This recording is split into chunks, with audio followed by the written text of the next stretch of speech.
যে কোনো লড়াইয়ে, যে কোনো রাজনৈতিক প্রকল্পে, যে কোনো তাজদিদের বলবো ইয়া আল্লাহ আপনি নেন, ততক্ষণ পর্যন্ত নেন যতক্ষণ আপনি সন্তুষ্ট না হন, তারপর আপনি আমাদেরকে আল আকসা দেন।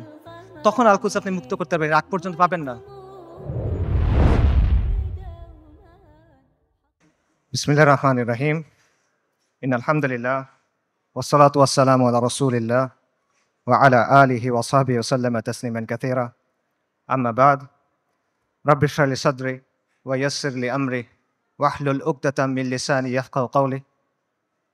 ওয়া ক্বালা সুবহানাহু ওয়া তাআলা আউযু বিল্লাহি মিনাশ শাইতানির রাজীম। ওয়া মা লাকুম লা তুকাতিলুনা ফি সাবিলিল্লাহি ওয়াল মুস্তাদআফিনা من الرجال والنساء والبلدان الذين يقولون ربنا أخرجنا من هذه القرية الظالم أهلها واجعل لنا من لدنك وليا واجعل لنا من لدنك نصيرا الذين آمنوا يقاتلون في سبيل الله والذين كفروا يقاتلون في سبيل الطاغوت فقاتلوا أولياء الشيطان إن كيد الشيطان كان ضعيفا صدق الله العظيم। আমরুল মুমিনিন সাইয়েদনা উমর ইবনুল খাত্তাব রাদিয়াল্লাহু আনহুমা আজমাইনের খিলাফতের সময়কার কথা। পারস্যের বিখ্যাত সেনাপতি গভর্নর হুরমুজান মুসলিমদের হাতে বন্দী। তাকে উমর ইবনুল খাত্তাবের সামনে আনা হইল। ওমর রাদিয়াল্লাহু তখন ব্যস্ত, বিভিন্ন জায়গায় তিনি মুসলিম সেনাবাহিনীকে পাঠাচ্ছেন।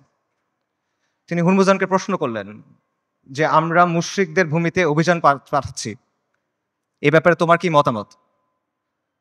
জবাবে হরমুজান বলল, এই ভূমি এবং এই ভূমিগুলার অধিবাসীদের অবস্থা হলো একটা পাখির মতো। পাখির দুইটা ডানা, দুইটা পা, একটা মাথা। একটা ডানা ভেঙে ফেলবেন আর একটা ডানা থাকবে। দুটা ডানা ভেঙে ফেলবেন, পায়ের উপর ভর দিয়ে থাকবে। কিন্তু যদি মাথা কেটে ফেলেন তাহলে আর কোনো কিছু কোনো কাজে আসবে না। মুসলিমদের শত্রুদের অবস্থা হলো, একটা ডানা হলো রোমের কায়সার, রোমের সম্রাট, আরেকটা ডানা হলো পারস্য, দুইটা পা আর মাথা হলো খসরু।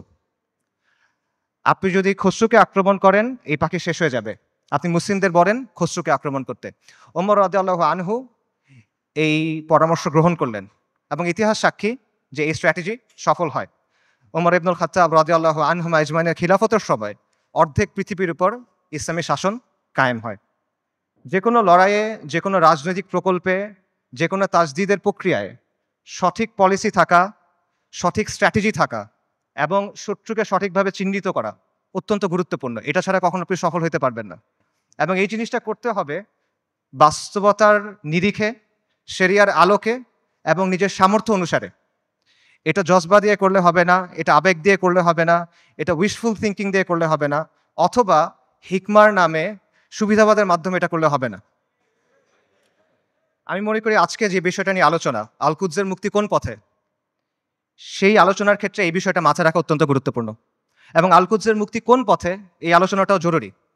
কারণ ওয়ান্স অ্যান্ড ফর অল আমাদের সামনে এটা স্পষ্ট হওয়া জরুরি যে আল কুদস কিভাবে মুক্ত হবে।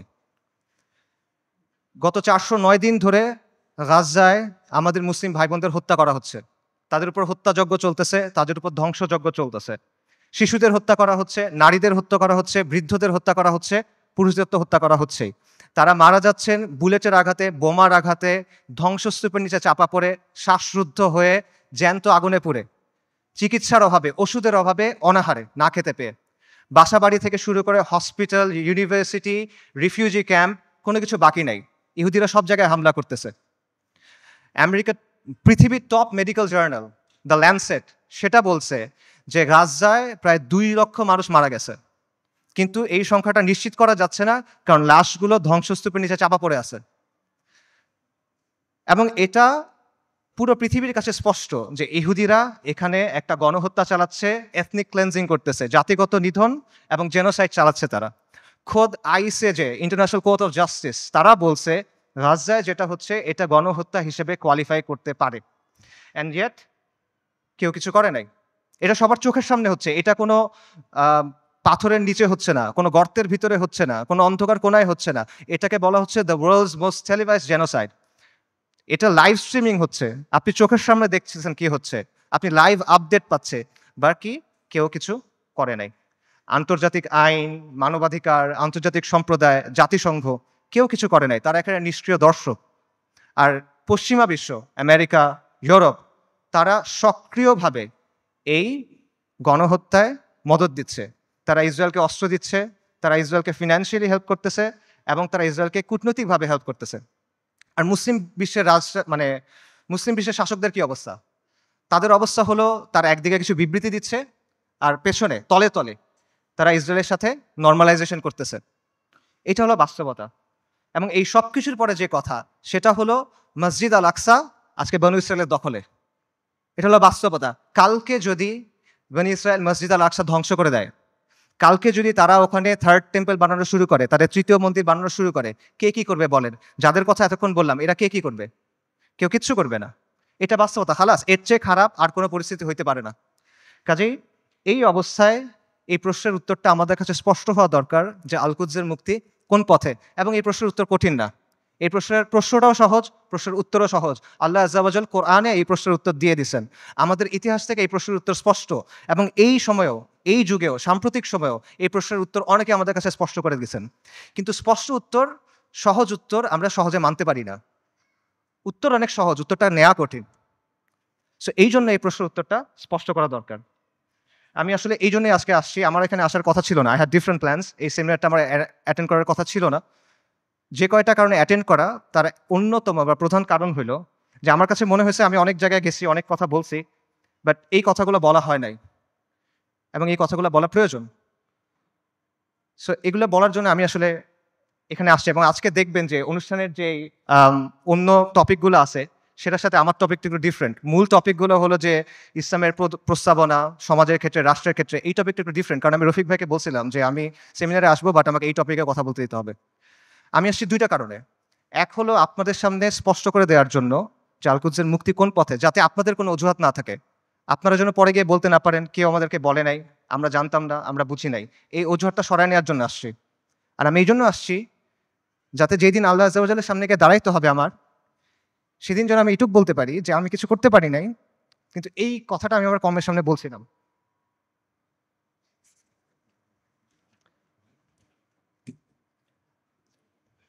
আল কুদসের মুক্তি কোন পথে, এই আলোচনাটা ঢুকার আগে কয়েকটা বিষয় একটু ক্লিয়ার করা দরকার। একটা বিষয় হলো যে শত্রুর নির্মমতা বা শত্রুর নিষ্ঠুরতা, এটা আসলে এখানে মূল সমস্যা না। কারণ এর চেয়েও নির্মম, এর চেয়েও নিষ্ঠুর ঘটনা আমাদের ইতিহাসে ঘটছে, এই উম্মার সাথেই ঘটছে। প্রথম ক্রুসেডের কথা চিন্তা করেন। যখন ক্রুসেডাররা জেরুজালেম দখল করে নিল 1099 সালের জুলাইয়ের 15 তারিখ, আজকে থেকে 925 বছর আগের কথা। খ্রিস্টান ইতিহাসবিদরা লিখছে যে তারা এমনভাবে ম্যাসাকার করছে যে রাস্তায় কিছু কিছু জায়গায় পায়ের গোলারি পর্যন্ত মানুষের রক্ত ছিল, আর কিছু কিছু জায়গায় রক্ত ছিল হাঁটু পর্যন্ত, মুসলিমদের রক্ত। এবং তারা জেরুজালেম পর্যন্ত যাওয়ার সময় যতগুলো শহর পার হয়েছে, প্রত্যেকটা শহরে ম্যাসাকার করছে, রেপ করছে, লুট করছে, আর্সন করছে, আগুন লাগাই দিছে। এবং এখানেই শেষ না, তারা ক্যানিবালিজম করছে। ক্যানিবালিজম বুঝেন? মানুষের মাংস খাওয়া। এটা ঐতিহাসিকভাবে প্রমাণিত। সিরিয়ার উত্তর পশ্চিমে একটা শহর আছে আল মারাতুন নুমান। এই শহরে 1098 সালে খ্রিশ্চিয়ান হিস্টোরিয়ানদের লেখার মধ্যে আসে যে তারা মুসলিমদের লাশ সিদ্ধ করে খাইছে, বড়দের লাশ, প্রাপ্তবয়স্কদের লাশ, এবং শিশুদের লাশ স্পিড রোস্ট করছে। স্পিড রোস্ট মানে বোঝেন? একটা বড় লোহার শিক থাকে, সেই শিকের মধ্যে একটা জন্তুকে এফোর ওফর করা হয়, মনে করেন একটা কবুতর বা একটা মুরগি। তারপর এটা আগুনের উপর ঝুলানো হয় শিকটা, তারপর এটা ঘুরানো হয়, তখন আগুনটা ঝলসায় মাংসটা রান্না হয়। আপনারা অনেক সময় দেখবেন যে গ্রিল চিকেন এভাবে রান্না করে। এইভাবে মুসলিমদের শিশুদের রান্না করে খাইছে। আমি বানায় বলতেছি না। ক্যানিবলস অ্যান্ড ক্রুসেডার্স একাডেমিক পেপার আছে, খুঁজে দেখেন, সেখানে প্রাইমারি সোর্স দেওয়া আছে, 12টা খ্রিস্টান সোর্স থেকে এটা প্রমাণিত। এই ঘটনা আমাদের সাথে ঘটছে। তাতারদের কথা চিন্তা করেন। বলা হয় যে মঙ্গলরা যখন বাগদাদ আক্রমণ করছিল 40 দিন পর্যন্ত মুসলিমদের হত্যা করছে। দজলা নদীর পানি লাল আর কালো হয়ে গেছে। লাল হলো মুসলিমদের রক্তে, কালো হলো সবকিছু পুরাই দিছে, ছাই গিয়ে নদীর পানিতে মিশছে, পানি কালো হয়ে গেছে। নবী সাল্লাল্লাহু আলাইহি ওয়াসাল্লামের সময়ের কথা চিন্তা করেন। খাব্বাব বিন আরাদ রাদিয়াল্লাহু তাআলা আনহু, তিনি রাসূলুল্লাহ সাল্লাল্লাহু আলাইহি ওয়াসাল্লামের সাথে এসে যখন কথা বলতেছেন, রাসূলুল্লাহ বলতেছেন যে তোমাদের আগে এমন উম্মাত ছিল যাদের হাড় থেকে মাংস লোহার চিরুনি দিয়ে আলাদা করা হয়েছে, তাদের মাথা থেকে দ্বিখণ্ডিত করা হয়েছে, এবং সাহাবীদের উপর তো অনেক অত্যাচার নির্যাতন হয়েছে, এটা আমরা জানি। কাজেই অত্যাচার নির্যাতন এটা এখানে মূল ইস্যুটা না। আমার কথা ভুল বুঝবেন না, আমি বলতেছি না যে আমাদের গাজ্জার ভাই বোনরা তারা যেই কুরবানি করতেছেন, যে কষ্ট করতেছে, আমি এটা ডাউন প্লে করতেছি না। I am saying this just to put this things into perspective. মানে বিষয়টা বোঝা যে এইটা আগে ঘটেনি এমন না, এরকম ঘটনা আগেও ঘটছে। সমস্যা এখানে না, সমস্যা অন্য জায়গায়। সমস্যাটা হলো যে ক্রুসেডারদের সময় যখন আগ্রাসন হয়েছে, তাতারদের সময় যখন আগ্রাসন হয়েছে, তখন মুসলিমরা ক্রুসেডারদের সামরিক শক্তিকে সমীহ করত। তারা তাতারদের যে হিংস্রতা, এটা নিয়ে কনসার্ন ছিল, কিন্তু ওদের নিয়ে ফ্যাসিনেশন ছিল না, তাদের নিয়ে মুগ্ধতা ছিল না। আপনি তাদের লেখা যদি পড়ে দেখেন, দেখবেন যে ক্রুসেডের সময় যেসব মুসলিম হিস্টোরিয়ানরা লিখছেন, তারা ক্রুসেডারদের নিয়ে মজা করতেছে যে তাদের কাজকর্ম এমন কেন, তাদের বিশ্বাস এমন কেন, তাদের কালচার এমন কেন। তাতারদের সময় একটা বিখ্যাত ঘটনা আছে, অনেক আলেমদের আলোচনায় শুনবেন, যে হুলাকু খানের মেয়ে, বলা হয় হুলাকু খানের মেয়ে, তাতারদের নেতার মেয়ে বাগদাদ শহরে বের হয়েছে। সে একজন আলেমকে দেখছে, তাকে গিয়ে প্রশ্ন করতেছে, এই তোমাদের কোরআনে না লেখা আছে আল্লাহ তোমাদের বিজয়ী করবেন, আল্লাহ তোমাদের কর্তৃত্ব দিবেন, তোমরা সম্মানিত হবা? আর এটা কোরআন তো ভুল, কারণ আমরা তোমাদের উপরে কর্তৃত্ব করতেছি, তোমরা আমাদের অধীনস্থ। তখন সেই আলেম বলছেন যে রাখাল যখন ভেড়া নিয়ে যায়, তখন সাথে কিছু কুকুর নিয়ে যায়, গার্ড ডগস। কেন নেয়? কারণ ভেড়া যখন পাল থেকে বের হয়ে যায়, তখন কুকুর ছেড়ে দিতে হয়, কুকুরের ধাওয়া খেয়ে ভেড়াগুলো আবার পালে ফেরত আসে। তোমরা তাচাররা হলো এই কুকুর। আল্লাহ তোমাদেরকে পাঠাইছেন কারণ আমরা দিন থেকে সরে গেছি। তোমাদের ধাওয়া খেয়ে আমরা দিনের দিকে যখন ফিরবো, তখন যিনি তোমাদের ছাড়ছেন তিনি তোমাদের আবার বেঁধে ফেলবেন। সুবহানাল্লাহ। আন্ডারস্ট্যান্ডিংটা খুব ক্লিয়ার। তাদের মধ্যে অনুশোচনা ছিল, দুঃখ ছিল, কিন্তু কোনো কনফিউশন ছিল না, শত্রুকে নিয়ে মুগ্ধতা ছিল না। তারা এটা ক্লিয়ার ছিল যে আমরা দিন থেকে সরছি, এই জন্য আজকে আমাদের এই অবস্থা, আমাদের দিনে ফেরত আসতে হবে। কিন্তু আমাদের আজকের কি অবস্থা? আমাদের অবস্থাটা কমপ্লিটলি ডিফারেন্ট। যারা আমাদেরকে হত্যা করতেছে, যারা আমাদের উপর আগ্রাসন চালাচ্ছে, তাদের নিয়ে আমাদের মধ্যে মুগ্ধতা কাজ করে, তাদের নিয়ে আমাদের মধ্যে ফ্যাসিনেশন কাজ করে। এবং আমরা মনে করি যে আমরা আরো বেশি করে কুফারের মতো হইতে হবে, আমাদের কুফারের অনুকরণ করতে হবে, তাহলে মনে হয় আমরা জিততে পারবো, তাহলে মনে হয় আমাদের দুরবস্থা যাবে। এবং আমরা মনে করি যে কুফারের যে তন্ত্রমন্ত্র আছে, কুফারের যে বাদ মতবাদ আছে, এগুলোর মাধ্যমে মনে হয় দিনের খেদমত হবে। আমরা এটা চিন্তা করতেছি। এগুলো কেন হচ্ছে? কারণ শত্রুর দিন নিয়ে আমাদের মধ্যে মুগ্ধতা আছে, আর আমাদের দিন নিয়ে আমাদের মধ্যে আছে হীনম্মন্যতা। ইবনু খালদুন একটা কথা বলছেন যে the vanquish always imitates the victor. যারা পরাজিত জাতি তারা সবসময় বিজয়ী জাতির অনুকরণ করে। এক্স্যাক্টলি সেম জিনিসটা এখানে হচ্ছে। ক্রুসেডের সময়, মঙ্গলদের আগ্রাসনের সময় আমরা সামরিক এবং রাজনৈতিকভাবে পরাজিত ছিলাম, কিন্তু আদর্শিকভাবে পরাজিত ছিলাম না। এখন আমরা সামরিক, রাজনৈতিকভাবে পরাজিত, আমরা আদর্শিকভাবে পরাজিত, আমরা মনস্তাত্ত্বিকভাবে পরাজিত। এই কারণে সহজ যে উত্তর, সহজ যে সমাধান, এটা আমরা গ্রহণ করতে পারি না। আল-কুদসের মুক্তি কোন পথে হবে? আল-কুদসের মুক্তি হবে জিহাদের মাধ্যমে, কিতালের মাধ্যমে, তরবারির ধারালো অগ্রভাগ দিয়ে আল-কুদস মুক্ত হবে, আর কোনো কিছু দিয়ে হবে না। আল্লাহ আযজা ওয়া জাল কোরআনে বলছেন আল-কুদসের জন্য আপনার করণীয় কি?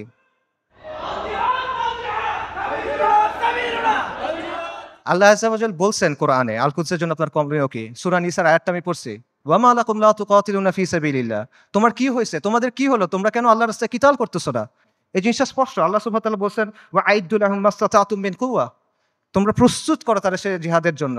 আল্লাহ সুবহানাহু ওয়া তাআলা বলছেন ওয়া কাতিলুহুম হাত্তা লা তাকুনা ফিতনা। ওর সাথে কিতাল করো যতক্ষণ পর্যন্ত ফিতনা দূরীভূত না হয়। এটা স্পষ্ট। আল-কুদস উমর রাদিয়াল্লাহু আনহুর সময় কিভাবে ফাতা হয়েছে, আল-কুদস সালাহউদ্দিন আইয়ুবীর সময় কিভাবে ফাতা হয়েছে, এগুলোতে মানে জটিলতার কিছু নাই, এটা স্পষ্ট উত্তর। কিন্তু এই উত্তরটা আমরা নিতে পারতেছি না, এবং আমাদের মধ্যে কনফিউশন আছে। ঠিক আছে, জিহাদ হবে, জিহাদটা কিভাবে হবে? আপনি ফিলিস্তিনে গিয়ে জিহাদ শুরু করবেন নাকি? ওমর রাদিয়াল্লাহু আনহুর সময় কি ফিলিস্তিনে জিহাদ শুরু হয়েছিল, নাকি ফিলিস্তিনে গিয়ে জিহাদ শেষ হয়েছিল? সালাহউদ্দিন আল আইয়ুবীর সময় জিহাদ কি ফিলিস্তিনের দরজায় শুরু হয়েছিল, না জিহাদ ফিলিস্তিনের ভেতরে গিয়ে শেষ হয়েছিল? এই প্রশ্নগুলোর উত্তর সোজা। আপনি কি জিহাদ ফিলিস্তিনে গিয়ে শুরু করবেন, নাকি জিহাদ করতে করতে করতে গিয়ে আল্লাহ একসময় আল আকসাকে আমাদের হাতে দিবেন ইনশাআল্লাহ?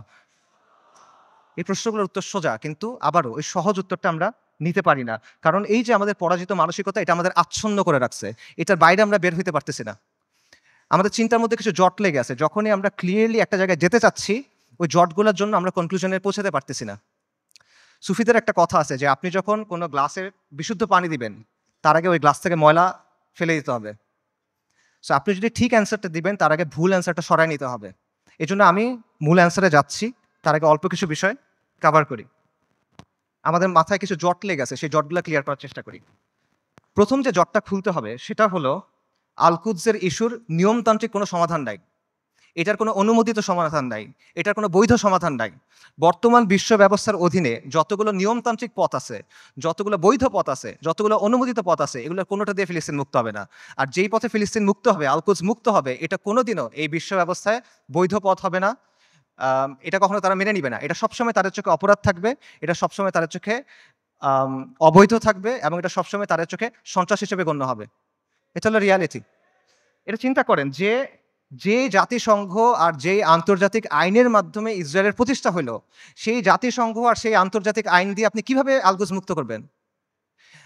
ইসরায়েল রাষ্ট্র প্রতিষ্ঠিত হয়েছে কিভাবে? জায়নিস্ট আন্দোলনের মাধ্যমে, ব্রিটিশদের সাহায্যে, আমেরিকার সাহায্যে, আন্তর্জাতিক আইন আর জাতিসংঘের ফ্রেমওয়ার্কের মধ্যে। এই বিশ্ব ব্যবস্থা এটা ইসরায়েলকে জন্ম দিছে, এবং এই বিশ্ব ব্যবস্থা ইসরায়েলকে টিকায় রাখছে। তাহলে এই বিশ্ব ব্যবস্থার অধীনে যতগুলো সম্ভাব্য সমাধান আছে, কোনোটা দিয়ে আপনি ইসরায়েলকে সরাইতে পারবেন না। সম্ভাব্য সমাধান কি বলেন? One state solution, two state solution.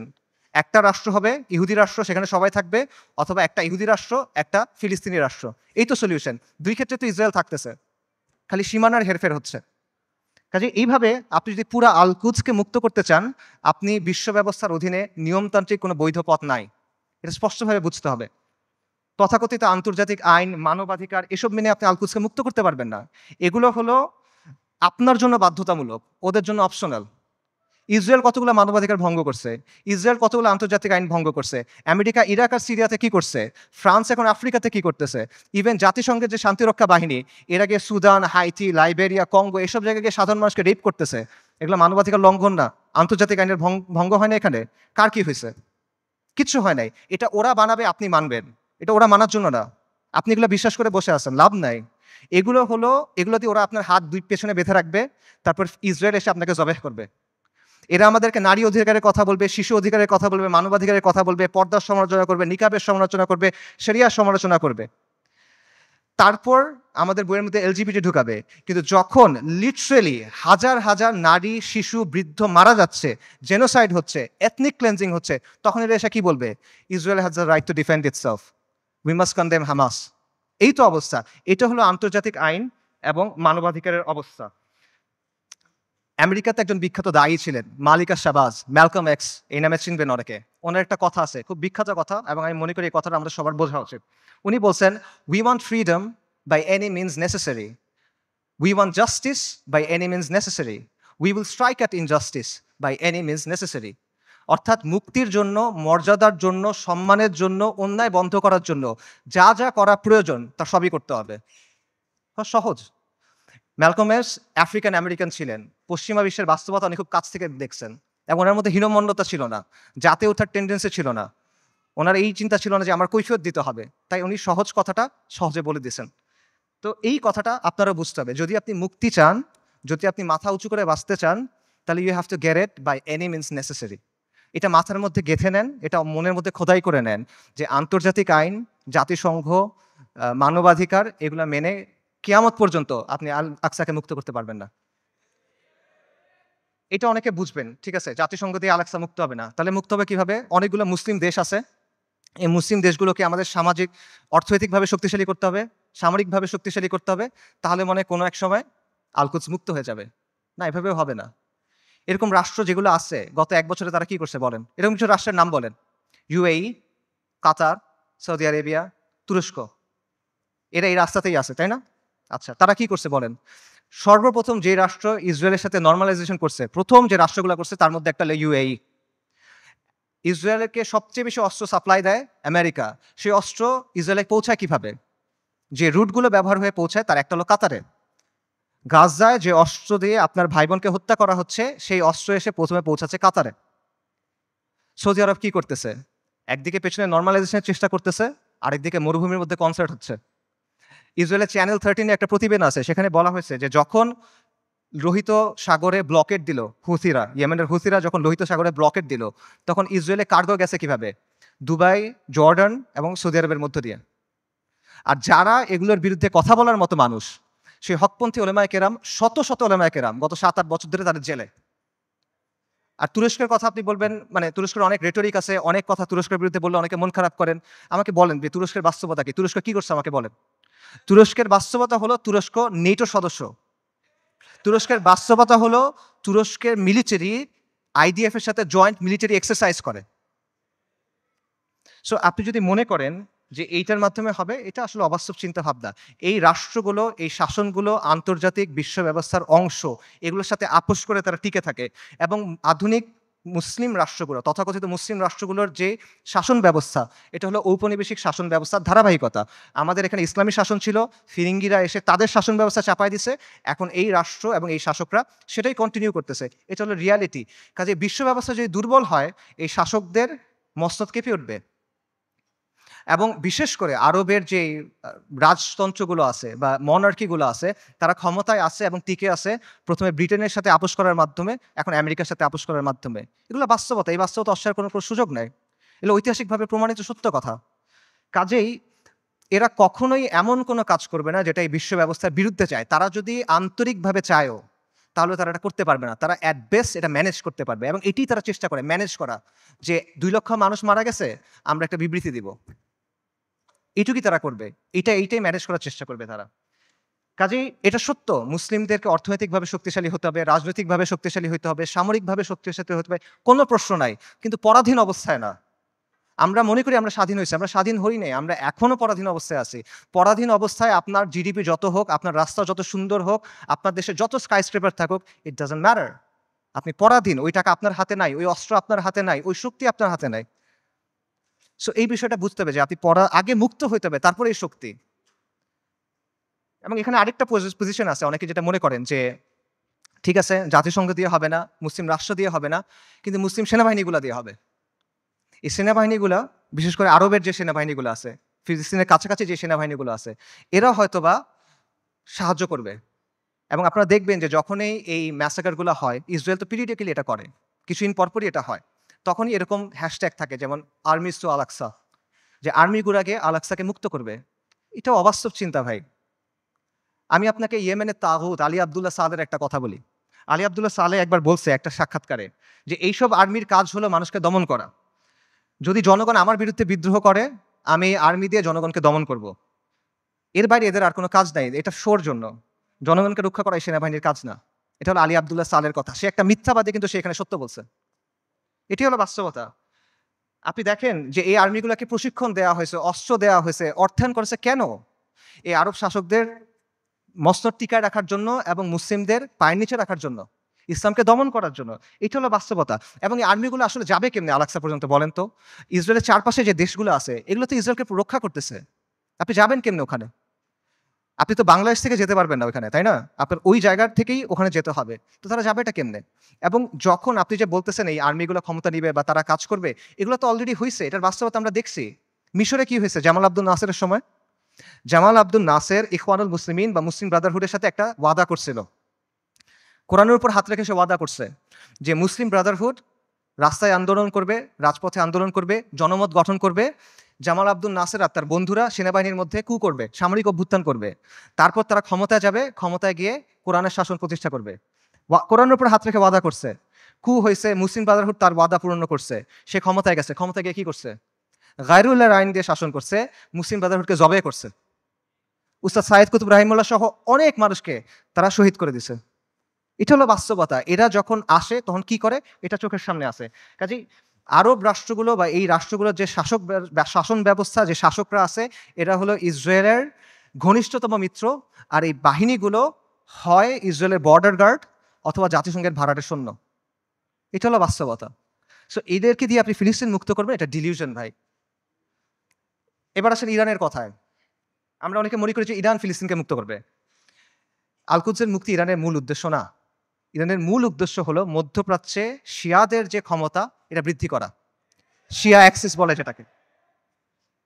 এবং এটা সে করবে অ্যাট ইয়োর কস্ট। একটা কথা আছে গেম থিওরিতে, জিরো সাম গেম, যে তার শক্তি যত বাড়বে আপনার শক্তি তত কমবে। এটা বাস্তবতা। ইরানের সাথে ইসরায়েলের স্বার্থের দ্বন্দ্ব আছে, ইরানের সাথে আমেরিকার স্বার্থের দ্বন্দ্ব আছে, কিন্তু তার মানে কিন্তু ইরানের সাথে আপনারও দ্বন্দ্ব আছে। যে ইরান আজকে ফিলিস্তিনের মুক্তি করার জন্য বুলি আওড়াচ্ছে, তারাই আজকে সিরিয়াতে আহলুস সুন্নাহ ওয়াল জামাকে হত্যা করতেছে। তারাই আজকে আহওয়াজে আহলুস সুন্নাহ ওয়াল জামাকে হত্যা করতেছে। তারা ইরাকে আহলুস সুন্নাহ ওয়াল জামাকে হত্যা করছে, এখন নির্যাতন করতেছে। এটা হলো বাস্তবতা। ইরানের স্বার্থ আর আহলুস সুন্নাহ ওয়াল জামার স্বার্থ কখনোই এক না।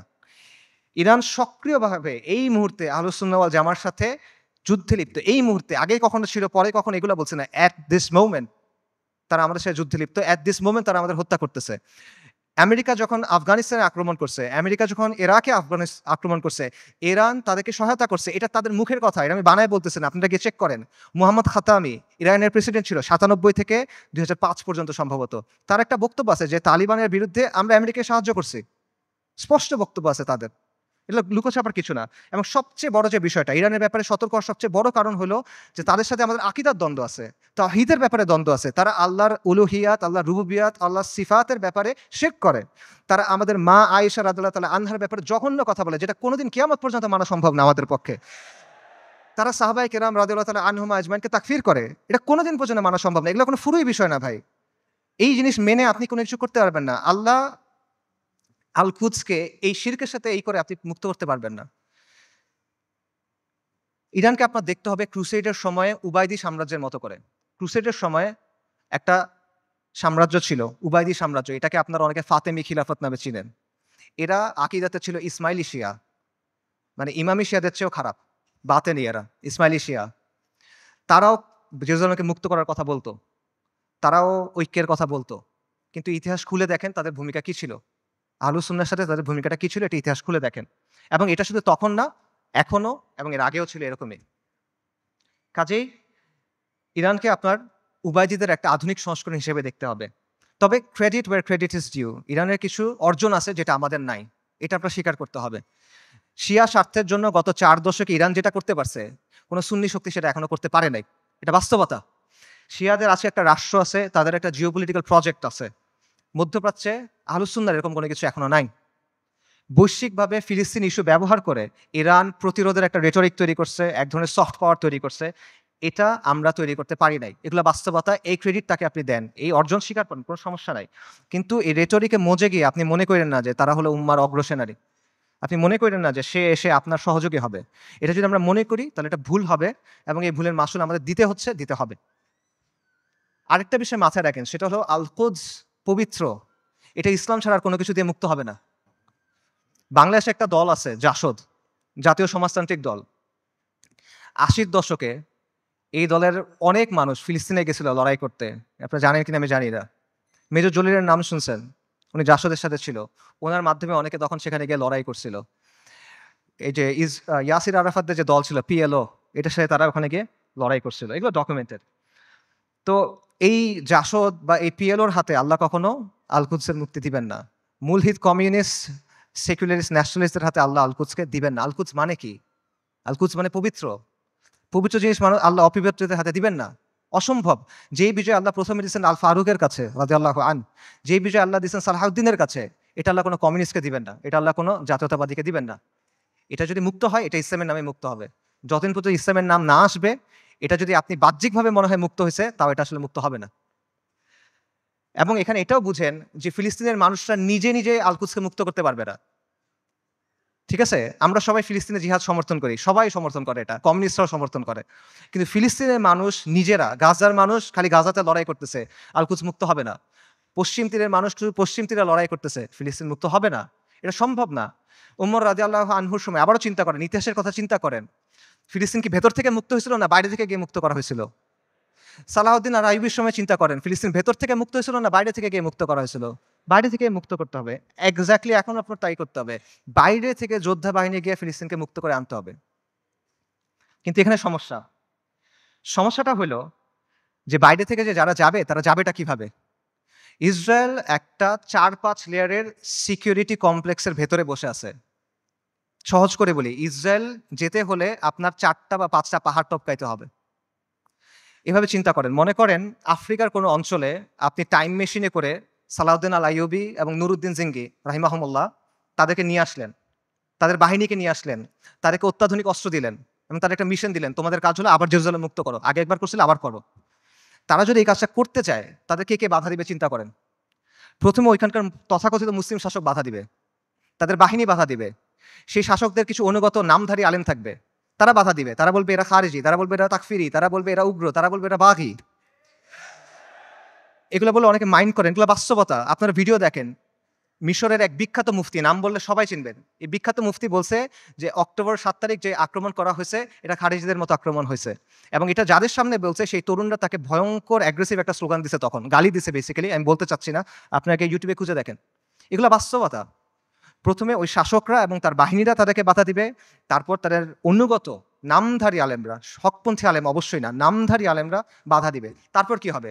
তারপর আন্তর্জাতিক বিশ্ব আসবে, এসে স্যাংশন দেওয়ার চেষ্টা করবে, নিন্দা প্রস্তাব জানাবে।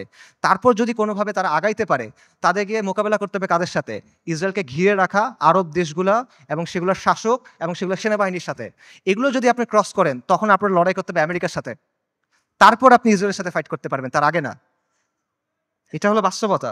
আজকে যদি কোনো সুন্নি রাজনৈতিক শক্তি তৈরি হয়, মনে করেন উত্তর পূর্ব আফ্রিকাতে কোনো সুন্নি দল ইসলামী ইমারত কায়েম করলো, তারা এখন আল-কুদস পর্যন্ত যাইতে চায়, তাদেরকে এই 4-5টা পাহাড় টপকায় ওখানে যেতে হবে। কাজেই আল-কুদসের মুক্তির যে ইস্যু, এটা কোনো নির্দিষ্ট অঞ্চলের ইস্যু না, এটা কোনো লোকাল ইস্যু না, এটা একটা গ্লোবাল ইস্যু। এটার সম্পর্ক পুরো বিশ্ব ব্যবস্থার সাথে। এবং আপনি চিন্তা করে দেখেন যে ইসরায়েল রাষ্ট্র অস্তিত্ব আসলো কিভাবে। 1947 সালে যখন দ্বিতীয় বিশ্বযুদ্ধ শেষ হইল, যখন মিত্রবাহিনী যুদ্ধে জিতলো, যখন আমেরিকার নেতৃত্বে নতুন বিশ্ব ব্যবস্থা তৈরি হইল, তখন ইসরায়েল রাষ্ট্রের জন্ম হয়েছে। কাজেই যেই আল-কুদস দখল হওয়ার সাথে ইসরায়েল রাষ্ট্র প্রতিষ্ঠিত হওয়ার সাথে সম্পর্ক এই বিশ্ব ব্যবস্থার। কাজে আপনি যদি আল-কুদসকে মুক্ত করতে চান, আপনি যদি ইসরায়েলের মোকাবেলা করতে চান, এই বিশ্ব ব্যবস্থাকে আপনার পরাজিত করতে হবে। এর সহজ কোনো উপায় নেই আসলে। আর যখন আপনি বিশ্ব ব্যবস্থাকে চেঞ্জ করতে যাবেন, ওটা কীরকম হবে? এটাকে একটা নিট অ্যান্ড ক্লিন প্রক্রিয়া হবে? সহজ প্রক্রিয়া হবে না, একটা রক্তাক্ত প্রক্রিয়া হবে, ব্রুটাল প্রক্রিয়া হবে। পরিবর্তন যত বেশি হয়, সেটা তত বেশি প্রক্রিয়াটা, পদ্ধতিটা তত বেশি রুক্ষ হয়, তত বেশি কঠিন হয়। এটা হলো বাস্তবতা। পৃথিবীর ইতিহাসে কোনো পলিটিক্যাল সিস্টেমের পরিবর্তন শান্তিপূর্ণভাবে হয় নাই। পলিটিক্যাল সিস্টেম, আপনি একটা ওয়ার্ল্ড সিস্টেমের কথা বলতেছেন, ওয়ার্ল্ড অর্ডারের কথা বলতেছেন, এটা শান্তিপূর্ণভাবে হবে না। কিন্তু আমরা এভাবেই চিন্তা করি। আমি চিন্তা করি আমার চাকরি ঠিক থাকবে, আমার ক্যারিয়ার ঠিক থাকবে, আমার স্ট্যান্ডার্ড অফ লিভিং ঠিক থাকবে, সব কিছু ঠিক থাকবে, জিডিপি ঠিক থাকবে, আমার দেশের ইনকাম পার ক্যাপিটা ঠিক থাকবে, মাঝখান দিয়ে আল-কুদস মুক্ত হয়ে যাবে। এভাবে হবে না। আমাদের সবাইকে কুরবানি করতে হবে। এটা সস্তা কিছু না ভাই। এটা আপনি সেকুলার ইতিহাস দেখেন, ওয়াহির আলোকে দেখেন, আকলের দিক দিয়ে দেখেন, বাস্তবতার আলোকে দেখেন, আপনি এভাবে মুক্ত করতে পারবেন না। এই পুরো বিশ্ব ব্যবস্থার পরিবর্তনের সাথে এটা জড়িত। আমি সামারি করি। আমি অনেকগুলো না, না, না, না বললাম। সেই না গুলো সামারি করি। বর্তমান বিশ্ব ব্যবস্থার অনুমোদিত কোনো পথে আল-কুদস মুক্ত হবে না। জাতিসংঘ, আন্তর্জাতিক আইন, মানবাধিকার এগুলা দিয়ে আল-কুদস মুক্ত হবে না। মুসলিম বিশ্বের শাসক এবং তাদের অধীনস্থ যে সেনাবাহিনী, এদেরকে দিয়ে আল-কুদস মুক্ত হবে না। ইরানের যে অক্ষ, এটার মাধ্যমে আল-কুদস মুক্ত হবে না। আল-কুদসের অধিবাসীরা একা একা নিজেরা চেষ্টা করে ভেতর থেকে আল-কুদসকে মুক্ত করতে পারবে না। তাকে অবশ্যই বাইরে থেকে হেল্প করতে হবে। কিন্তু বাইরে থেকে কেউ যদি হেল্প করতে যায়, তারা 4 থেকে 5টা পাহাড় ডিঙায় যেতে হবে। কাজেই ফিলিস্তিনের মুক্তির বিষয়টা এই বিশ্ব ব্যবস্থার পরিবর্তন করা বা বিশ্ব ব্যবস্থাকে দুর্বল করার সাথে সম্পর্কিত। আল-কুদসকে মুক্ত করতে হলে অবশ্যই এই বিশ্ব ব্যবস্থাকে দুর্বল হইতে হবে, নইলে এটা সম্ভব না। ইল্লা মাশাআল্লাহ। এবং অবধারিতভাবে এই ক্ষেত্রে আপনার অরাজকতা, অস্থিতিশীলতা এবং রক্তক্ষয়ী একটা প্রক্রিয়ার মধ্যে যেতে হবে। এগুলো হলো বাস্তবতা। তাহলে আল-কুদসের মুক্তি কিভাবে? সমাধান কিভাবে? আমি বলছি আল-কুদসের মুক্তি কিতালের মাধ্যমে, জিহাদের মাধ্যমে। এটা আপনারাও জানতেন অনেকে। আজকে এখানে আসার আগে আপনারা অনেকেই এটা মনে করতেন যে হ্যাঁ, জিহাদের মাধ্যমে আল-কুদস মুক্ত হবে। শুধু আপনারা না, যেই ছেলেটা মদ খায়, যে মেয়েটা বয়ফ্রেন্ড নিয়ে ঘুরে, সেও দেখেন মনে করে যে আল-কুদস যুদ্ধের মাধ্যমে মুক্তি হবে। আমেরিকার যে কমিউনিস্টরা আছে, যে এলজিবিটি অ্যাক্টিভিস্টরা আছে, এদের মধ্যে অনেকে মনে করে আল-কুদস যুদ্ধ ছাড়া মুক্ত হবে না। আপনারা দেখবেন যে ওদের অনেকে স্লোগান দেয়, from the river to the sea, Palestine will be free. তারা এটা বলে। তারা মনে করে ৭ই অক্টোবরের অ্যাটাককে তারা প্রশংসা করে। তারা মনে করে এটা হলো ডিকলোনাইজেশন হচ্ছে। ডিকলোনাইজেশনের সবচেয়ে ভালো রূপ এটা। তো তার বুঝ আর আপনার বুঝে তফাৎ কি? তফাৎটা হইল যে আপনি মনে করছেন যুদ্ধ দিয়ে মুক্ত হবে। আপনার কাছে উত্তরটা আছে, আপনার কাছে গন্তব্যটা আছে। কিন্তু গন্তব্য পর্যন্ত কিভাবে যাবেন এটা আপনি জানেন না। আপনি একটা অঙ্কের উত্তরটা আপনি মুখস্থ জানেন বা কেউ আপনাকে বলে দিছে, আপনি এটা লিখছেন, কিন্তু আপনি অঙ্কটা মিলায় আনতে পারতেছেন না। এটা হলো সমস্যাটা। সো এই কথাগুলো এতক্ষণ আমি যেটা বললাম যে এইভাবে হবে না, এইভাবে হবে না, এইভাবে হবে না। এটা বলার কারণটা হলো ওই চিন্তার জটগুলো খুলে দেওয়া। যাতে করে আপনার চিন্তাটা স্পষ্ট হয়। আল-কুদসকে মুক্ত করতে হলে অবশ্যই জিহাদ করতে হবে এবং এটা একটা উম্মাহ কেন্দ্রিক প্রচেষ্টা হইতে হবে। এটা কোনো নির্দিষ্ট এক জায়গায় করে আপনি করতে পারবেন না। জিহাদটা শুরু ফিলিস্তিনে হবে না, এটা শেষটা ফিলিস্তিনে গিয়ে হবে। ইতিহাসে এভাবেই বারবার হয়েছে। ওমর ইবনুল খাত্তাবের সময় কি হয়েছিল চিন্তা করেন। সালাহউদ্দিন আল আইয়ুবের সময় কি হয়েছিল চিন্তা করেন। শুরুটা কখনোই ফিলিস্তিনে হয় নাই, শেষটা ফিলিস্তিনে গিয়ে হয়েছে। এবং এই জন্য প্রথমে মুসলিম মেজরিটি দেশগুলো আছে, সেগুলোকে আপনার স্বাধীন করতে হবে। সেকুলার সিস্টেম থেকে বের হয়ে সেখানে ইসলামী শরিয়া আনতে হবে। We must replace this tyrannical puppets with men of God. মুত্তাকিদের দিয়ে ওই জায়গায় ইসলামের শরিয়া আনতে হবে, তা না হলে আপনি মুক্ত করতে পারবেন না। এটা হলো বাস্তবতা। এবং এই পরিবর্তনটা এটা একটা বৈপ্লবিক পরিবর্তন। এটা ব্যালট বক্স দিয়ে আসবে না, এটা কোনোদিনও ব্যালট বক্সে দিয়ে আসবে না। অনেক চেষ্টা করা হয়েছে, আসবে না। সেটা আফগানিস্তানে যেভাবে আসবে সব জায়গায় এভাবে আসবে এটা জরুরি না। স্থান, কাল, পাত্র, প্রেক্ষাপট ভেদে পরিবর্তন আসতে পারে, কিন্তু পরিবর্তনটা বৈপ্লবিক হইতে হবে। এটা আপোষের কোনো পরিবর্তন হলে হবে না। এবং মূল বিষয়টা সিম্পল, কিছু ভূখণ্ডের উপর আহলুস সুন্নাহ ওয়াল জামাত তামকিন লাগবে, শাসন কর্তৃত্ব লাগবে।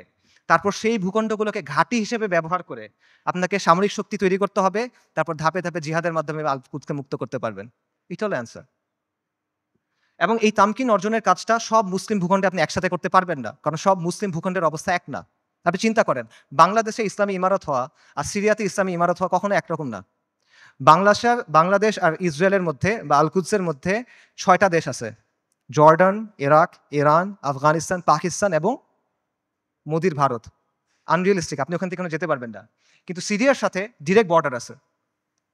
কাজেই এই বাস্তবতা বুঝতে হবে যে কোন জায়গায় ফোকাস করতে হবে, কোনভাবে কাজ করতে হবে। তবে মূল সমাধান ওই জায়গাতেই, যেটা আমি আবারও বলতেছি, আল কুদসের নিকটবর্তী মুসলিম ভূখণ্ডে তামকিন অর্জন করতে হবে, শাসন কর্তৃত্ব অর্জন করতে হবে। তারপর সেগুলোকে কেন্দ্র হিসেবে ব্যবহার করে সামরিক শক্তি বৃদ্ধি করতে হবে। তারপর ধাপে ধাপে জিহাদের মাধ্যমে আল আকসার দরজায় গিয়ে পৌঁছাতে হবে।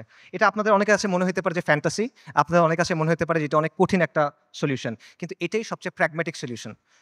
এবং এটার উদাহরণ ইতিহাস থেকে আছে। আমি আবারও বলতেছি, উমর রাদিয়াল্লাহু আনহুর সময় চিন্তা করেন কিভাবে মুসলিমরা আল আকসা মুক্ত করছিল। প্রথমে মদিনার উপরে শাসন কর্তৃত্ব তামকিন, তারপর জাজিরাতুল আরবের উপরে, তারপর সিরিয়ার কিছু অঞ্চলে, তারপর আল আকসায়। সালাউদ্দিন আইয়ুবীর সময় কিভাবে হয়েছে, সিরিয়ার কিছু অঞ্চলে, তারপর মিশরে, তারপর আল আকসায়। এভাবেই হয়েছে। এবং আপনি যদি বলেন যে এটা তো ঠিক আছে, অনেক আগে হয়েছে, বর্তমান সময়ে এভাবে হবে কিনা, বর্তমান সময়েও হবে। আপনার সামনে উদাহরণ আছে। ইরানের কথা চিন্তা করেন। ইরানের ব্যাপারে আমরা বলছি যে ইরানের মাধ্যমে এটার মুক্তি হবে না, ইরানের স্বার্থ আমাদের স্বার্থ এক না, ইত্যাদি। বাকি গত 1 বছরে কেউ যদি ইসরায়েলের সাথে কিছু লড়াই করে থাকে, 2-1টা গুলিও করে থাকে, এটা কে করছে? ইরানই তো করছে। তো এই যে প্রতিরোধ করার সামর্থ্য, সেটা অর্জন করলো কিভাবে? তারা 3টা বা 4টা জায়গাকে ব্যবহার করে এটা করছে। একটা হলো তেহরান মানে ইরান, একটা হলো লেবাননে হিজবুল্লাহ বা হিজবুল শয়তান, একটা হলো ইয়েমেনে হুথিরা, আরেকটা হলো ইরাকে তাদের যে মিলিশিয়াগুলো আছে আল বদর ব্রিগেড। এর মাধ্যমেই তো তারা এটা করছে। তো এই শক্তিটা তারা তৈরি করছে কিভাবে? নিয়মতান্ত্রিকভাবে করছে। আমাদের অনেক ভাই একই সাথে নিয়মতান্ত্রিক পদ্ধতির ফ্যান, আবার তারা ইরানেরও ফ্যান। এই জিনিসটা সায়েন্স আমি এখনো বুঝতে পারি নাই। ইরানের এই ক্ষমতাটা তৈরি হয়েছে কিভাবে? 79-এ একটা বিপ্লবের মাধ্যমে খোমেনি ক্ষমতায় আসছে। তারপর 80-র দশকে তারা লেবাননে গিয়ে IRGC, যেটা ইসলামিক রেভলিউশনারি গার্ড কর্পস, ঠিক আছে, ইরানের যেটা, তারা গিয়ে লেবাননের যে শিয়া ফ্যাকশনগুলো ছিল সেগুলোকে একত্রিত করছে, তাদেরকে প্রশিক্ষণ দিছে, তাদেরকে ট্রেনিং দিছে। এইটা পরবর্তী থেকে হিজবুল্লাহতে পরিণত হয়েছে। এবং হিজবুল্লাহ কি কোনো নিয়মতান্ত্রিক দল? এটা একটা ডেজিগনেটেড টেররিস্ট অর্গানাইজেশন। খুঁজে দেখেন ইয়েমেনে হুথিরা কিভাবে তৈরি হয়েছে। হুথিদেরকে গিয়ে অর্থ দিছে, প্রশিক্ষণ দিছে, অস্ত্র দিছে কারা? ইরান। হুথিরা কি ডেজিগনেটেড টেররিস্ট দল? সো এই বাস্তবতা আপনার চোখের সামনে আছে। এবং এটা কোনোটা কিন্তু নিয়মতান্ত্রিক মাধ্যমে হয় নাই। এরা শক্তির মাধ্যমে ক্ষমতায় আসছে, শক্তির মাধ্যমে জায়গা করে দিছে এবং নিজেদের পলিটিক্যাল এজেন্ডা দিয়ে তারা করছে। আমি বলতেছি না রাফিদারের মাধ্যমে ফিলিস্তিন মুক্ত হবে, আমি আবারও ক্লিয়ার করতেছি। আমি জাস্ট আপনাদের এক্সাম্পল দিচ্ছি যে কীভাবে বর্তমান সময়েও এই প্রসেস কাজ করে, কীভাবে তামকিন অর্জনের পরে ধাপে ধাপে আপনি শক্তি অর্জন করতে পারবেন এবং এর প্রতিরোধ করার ক্যাপাসিটি অর্জন করতে পারবেন। এবং এটার আরও অনেক উদাহরণ আছে। বিশ্ব ব্যবস্থাকে চ্যালেঞ্জ করে কিউবা টিকে নাই, বিশ্ব ব্যবস্থাকে চ্যালেঞ্জ করে নর্থ কোরিয়া টিকে নাই, ল্যাটিন আমেরিকার বিভিন্ন রেজিম বিভিন্ন সময় টিকে ছিল না। উদাহরণ শিয়ারদের কাছ থেকে নেওয়ার দরকার নাই, আপনি পারস্য বিজেতা উমর ইবনুল খাত্তাবের কাছ থেকে উদাহরণ নেন, আপনি আহলুস সুন্নাহ ওয়াল জামার গর্ব নুরুদ্দিন সিংহি, সালাউদ্দিন আইয়ুবীর কাছ থেকে উদাহরণ নেন, সমস্যা নাই তো। তারা সবাই কি করছে দেখেন, যেই কথাটা আমি বলছি তারা সবাই এটাই করছে। তারা প্রথমে একটা জায়গায় তামকিন অর্জন করছেন, শাসন কর্তৃত্ব অর্জন করছেন, তারপর সামরিক শক্তি বৃদ্ধি করছেন, তারপর ধাপে ধাপে আল কুদস পর্যন্ত গেছেন জিহাদ করতে করতে। এটার বাইরে আর কোনো প্র্যাগম্যাটিক সলিউশন নাই।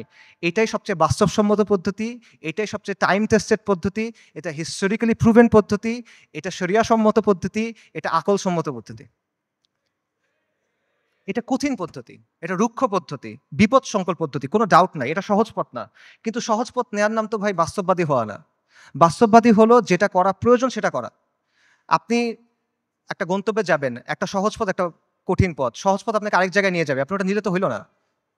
সো আমরা কিন্তু বাস্তববাদিতার নামে অতীতে অনেক পদ্ধতি গ্রহণ করছি, এখনো করে যাচ্ছি।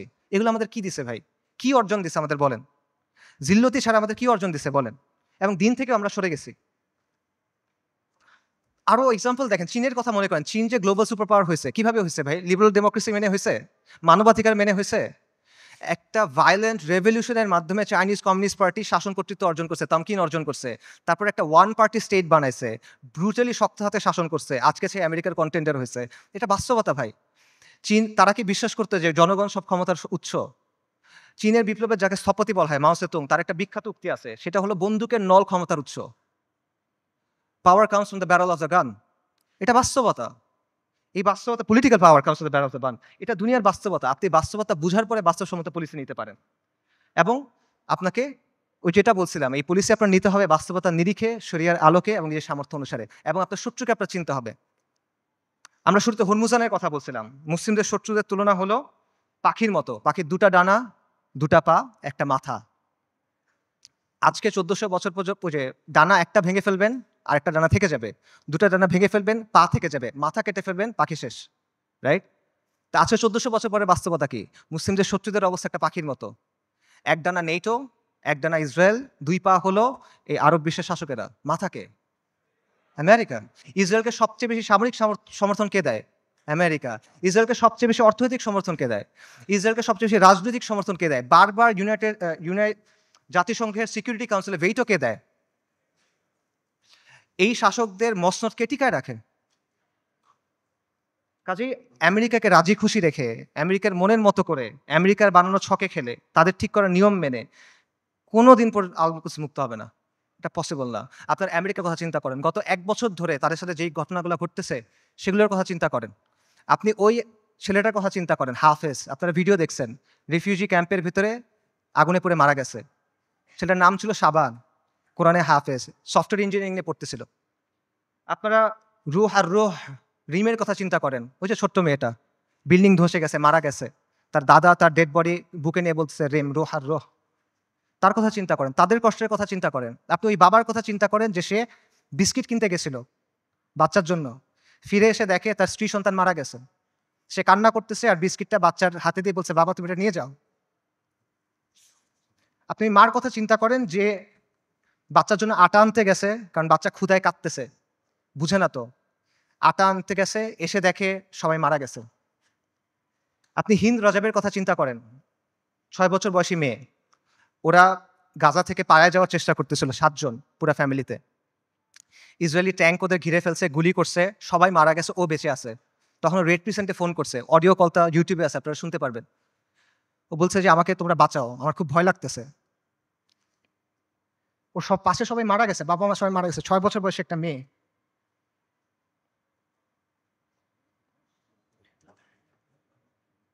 এবং শেষ পর্যন্ত 12 দিন পরে ওর ডেড বডি যখন পাওয়া গেছে, দেখা গেছে ওর পুরো ফ্যামিলির ডেড বডি, আর ওর আশেপাশে যে প্যারামেডিকগুলা ওকে বাঁচাতে আসছিল তারাও মারা গেছে, তাদেরকে মেরে ফেলছে ইসরায়েলিরা। ওই 3 বোনের কথা চিন্তা করেন, 3 বোন 3টা ছবি। প্রথম ছবিটা হলো যুদ্ধের আগে, 3 বোন সেলফি তুলছে হাসি খুশি। পরের ছবিটা হলো যুদ্ধের সময়, 2 বোন, পেছনে ধ্বংসস্তূপ, 1 বোন মারা গেছে। পরের ছবি, 1 বোন, তার হাতে একটা বড় পলিথিন, গার্বেজ ডিসপোজাল ব্যাগ আছে না, কালো রঙের বড় পলিথিন, ওরকম বড় পলিথিন। পলিথিনে কি? তার বোনের ডেড বডি, পুরা বডি নাই, ছিন্ন বিচ্ছিন্ন হয়ে গেছে ওই ডেড বডি। গাজায় একটা হসপিটাল আছে খান ইউনুস। খান ইউনুসে একটা অ্যাম্বুলেন্স আসছে, অ্যাম্বুলেন্স থেকে একটা বাচ্চা নামছে, 10-11 বছর বয়স। ওর কাছে একটা ব্যাকপ্যাক, ওখান থেকে রক্ত পড়তেছে। আল জাজিরা সাংবাদিক জিজ্ঞেস করছে যে এখানে তোমার এখান থেকে রক্ত পড়তেছে কেন, তোমার ব্যাগে কি? বলছে আমার ভাই।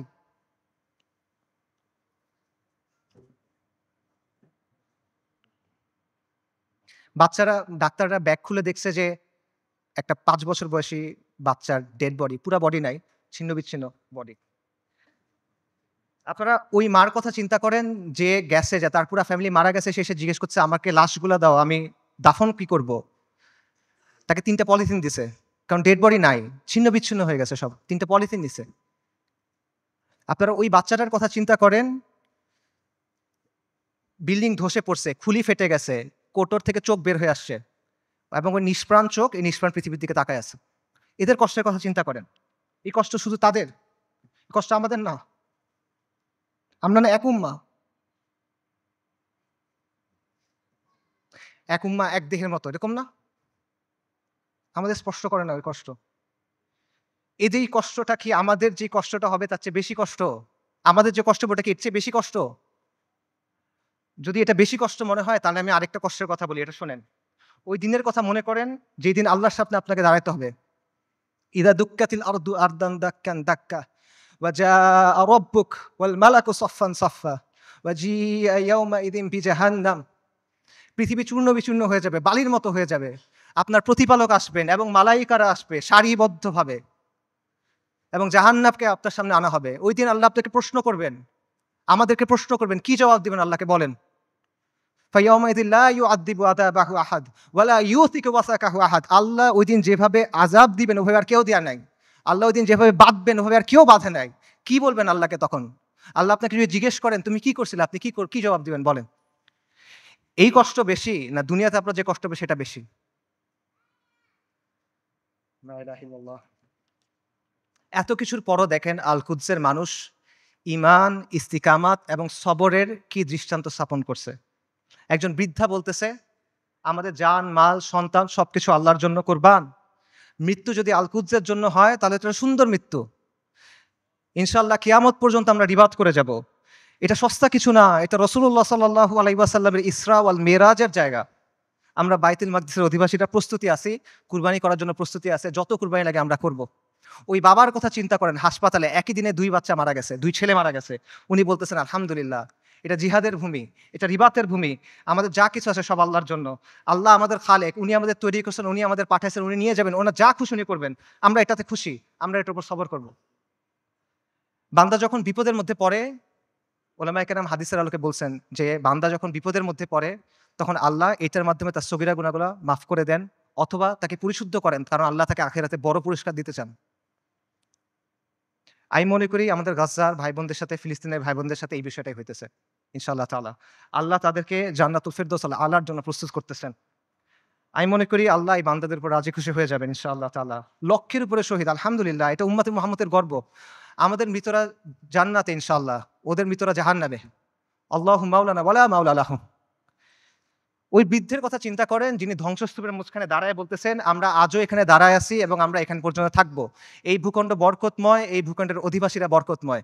আমাদের চারপাশে চূড়ান্ত ধ্বংসযজ্ঞ হয়েছে, কিন্তু আমরা তাও এখান থেকে নড়বো না। আমরা আল্লাহর দিন থেকে নড়বো না। আমরা অটল পাহাড়ের মতো, আমরা উজ্জ্বল তারার মতো।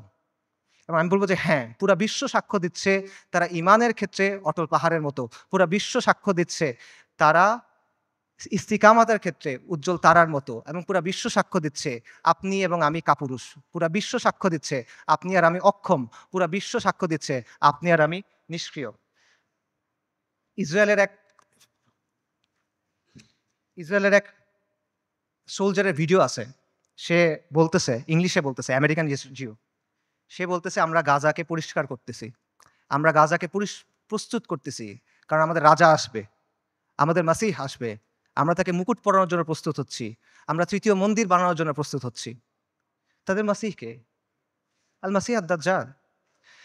বনী ইসরাইল মসজিদ আল আকসার সামনে নাচতেছে, উল্লাস করতেছে, স্লোগান করতেছে, স্লোগান দিচ্ছে। তারা বলতেছে মুহাম্মদ মারা গেছে।